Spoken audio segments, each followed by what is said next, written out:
For our Wednesday night Bible study, now that we have completed the study on the gifts of the Holy Spirit, we'll look at the book of First Peter, and we're going to see what God would have to tell us as Peter talked to the churches of the diaspora, which is the present-day Turkey. So this one's going to be a little bit different. This one is not going to be seen as much as I'm going to be making a presentation on the screen for you. We're going to try that out, see if we can do something a little bit different this time. Live and learn, grow, stretch, all of those things. So let's get started with the study. So one of the first things that we look at is, who is this letter to? First Peter says that it is coming from Peter, an apostle of Jesus Christ, to the strangers scattered throughout Pontus, Galatia, Cappadocia, Asia, and Bithynia. The word there is stranger, is used in the new NIV and the King James Version. It's probably more accurately translated as exiles of the dispersion. The Jews who had moved away from Palestine into the city of the Roman Empire were called the diaspora, or the dispersion.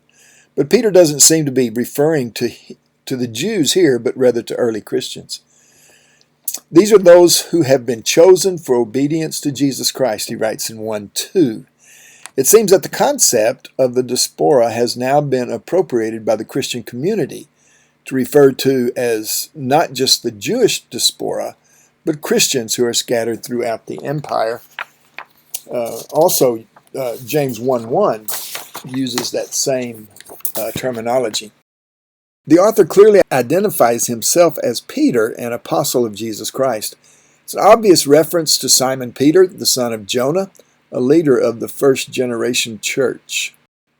We know that the first state-sponsored persecution was executed by Nero, who blamed the Christians for a fire that destroyed much of Rome. This was in 64 AD.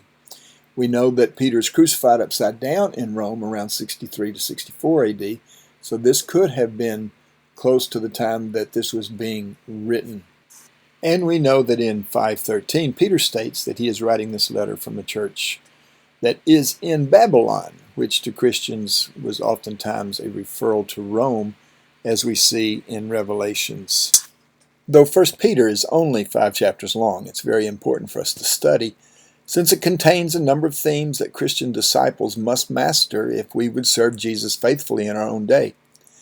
Some of the main themes that we will be including are appreciating our salvation rather than taking it for granted, learning obedience and submission even though it's tough, practicing holiness without developing a sanctimonious smirk, living in the world without being tainted by it, growing through our sufferings rather than being defeated by them, being faithful in our relationships, grasping our true identity as God's people, preparing for judgment without being driven by fear, and developing the character that God can be proud of. I want to thank you for joining in on this study, this introduction to 1 Peter. I know introductions aren't always the most exciting of all of the studies, but it develops a framework for us to be able to look at other things. Again, I would ask you, if you have not, please subscribe to this channel. And if you'll hit that bell, you will get a notification every time that we post something new. Until our next study, be blessed.